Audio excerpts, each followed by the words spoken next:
Nowadays, when we hear the term art, what comes to your mind? The Mona Lisa? A painted picture of a scene? Or possibly that close-up shot of the sticky toes that belong to one of the Animaniacs? Whatever it is, most people often don't think too much about the person's journey to the world of creative expression. The reason on why I say this is because what else could be the reason that our society often looks down upon our emotions, but still keeps such a stable admiration on our well-crafted works? Now, art has been a useful tool for many eons. Frankly, I wouldn't even know what to do with myself if it didn't exist in the first place. And it seems like the more things that I take apart from my issues, the more seeds I can theoretically plant in order to grow more reasons on why today's treatment towards art can be so tormenting to the people who create it. Now, I'm not gonna say that just the main stress of working as an artist is bad. In fact, I actually think that the stress is kind of good and can be used as an advantage. I'll create a cycle here. Okay, so looking at this diagram that is just as poor and out of shape as my mental state is, the first part of the cycle is, well, I'm overwhelmed, which you can obviously tell due to the lack of effort I put into this diagram. So the next part of the cycle is where I utilize my stress and I attempt to make whatever I want in my own little world, because I'm just creative that way. To put it simply, drawing is just something that really has calmed me down throughout my entire life. And then once I'm done with that and I get back to dealing with my own life, I am stressed out again and the cycle repeats itself. Now, I'm not saying that I want to be stressed out. In fact, I don't want any of us to be stressed out. I just wanted to give a small presentation on how I have been utilizing my stress in order to create, art and just the stuff I make in general. And if you use art as a coping mechanism, then I'm sure that I know you on a personal... Nope. No. I am not risking an age restriction on my YouTube channel, especially this early on in my career. I'm not doing that. Maybe I can just find some random images to present to you guys. Wait, Simba, how'd you get up there? Okay, so at the part where it looks like a dead mannequin wearing a white blouse. Yeah, I think that's appropriate enough for YouTube. Now, if I left off correctly, art is how I use my emotions in order to express them and cope with them. And I would also think that it's important to bring up another factor into this is how do I get all of this patience? How do I just take so much time? Well, that's because there is just a big gray area in our realm of emotions. And again, art is one of those things that solely focuses on our expression as human beings. And since industry has a lot, and I mean a lot, of connection to social media and the internet nowadays, which is a more of a black and white kind of realm where it's either it's good or it's bad, that kind of place. This sort of influence can negatively affect how people view art on the internet. The first issue I wanted to bring up is how we labeled artists throughout social media.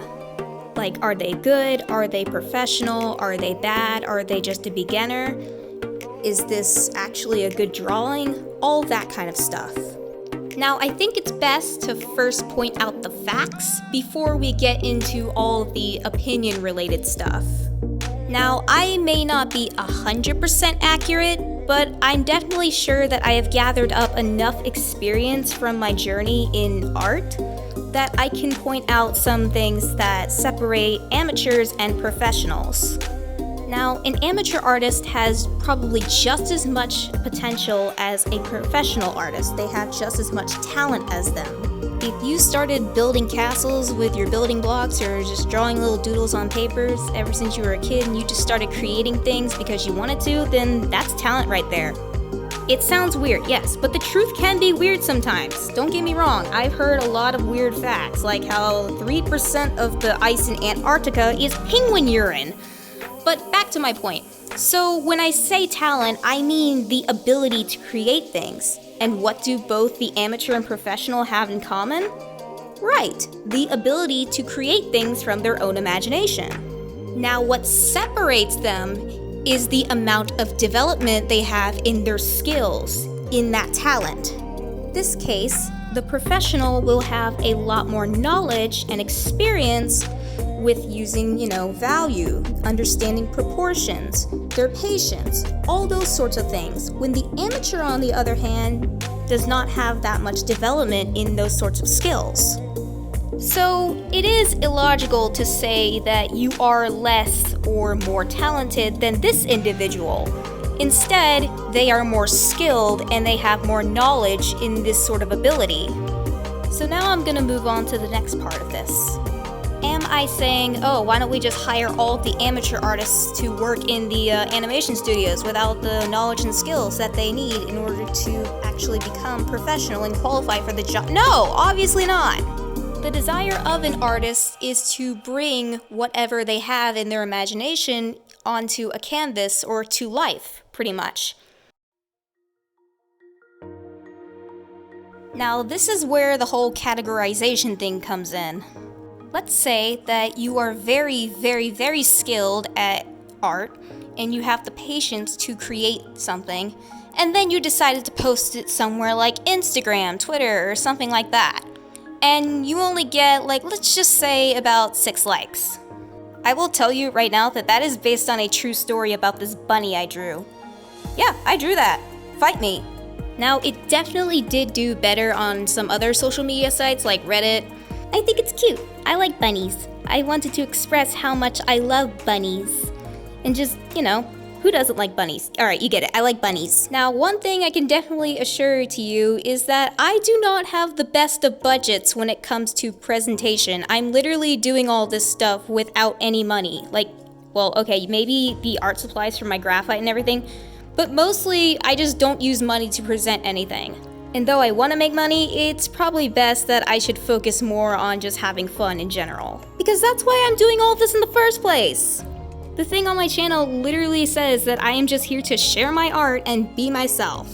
I'm in just a little me corner, that's all. Now, with much, much bigger influencers, that's probably not so much of the case. The reason they usually get so big is because they try and spend a lot of money into promotion, production, and just getting the best quality that they can give to any sort of consumer on social media in the fastest amount of time possible. Because we live in an era of instant gratification. That's just how things work. And when things are consumed really fast, that can kind of be a problem. In most cases, when people begin to lose their dignity due to all this popularity they're getting and all of the fame that they have earned through the time and effort, this is mostly caused from what I believe to be an anxiety factor. This anxiety is caused by the immense pressure given by a big audience and the algorithm of social media.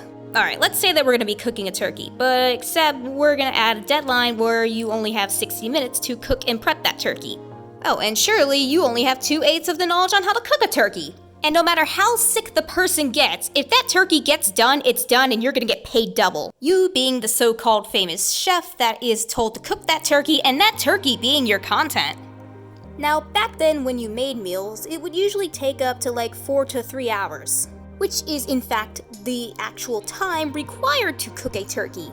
But now you are given a huge source of pressure to satisfy people as quickly as you possibly can in order to keep your stated relevancy on the internet. Because if you don't, then you're gonna get ignored, and sooner or later you'll develop that mindset where it's like, I'm not good enough, I'm not good anymore. This is how instant gratification is controlling us all. We either keep our dignity and lose relevancy, or we lose our dignity in order to keep our relevancy. There's no in between, and that's the issue here. The consumers have a tendency to put one thing over the other on social media, since it is such a black and white platform. Now or never. And since art takes a lot of patience and time, it is not really a good fit for this kind of platform. And what sucks even more is that since social media and the new technologies have been such a huge factor in our development as a society and a nation, or just the world in general, there's a good chance that younger artists out there are gonna get the idea that this is what it's gonna be like in the real world. And sadly, that's pretty much what the world has come to now.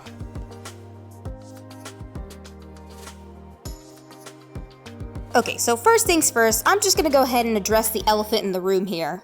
Internet culture has normalized instant gratification, and we have also grown short attention spans due to everything moving on so fast.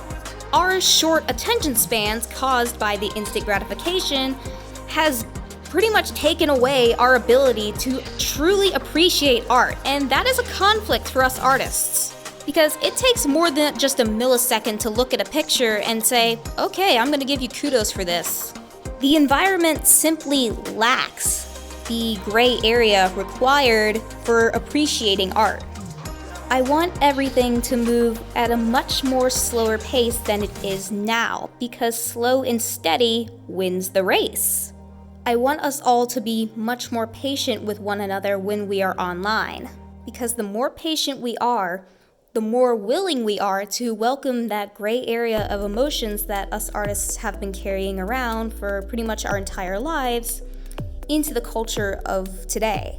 We can do this by practicing mindfulness and just being aware of what's actually going on in the picture.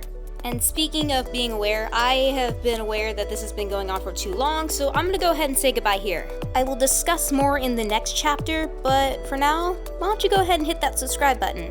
Come on, I might even shape it like a big ass. Slap that ass.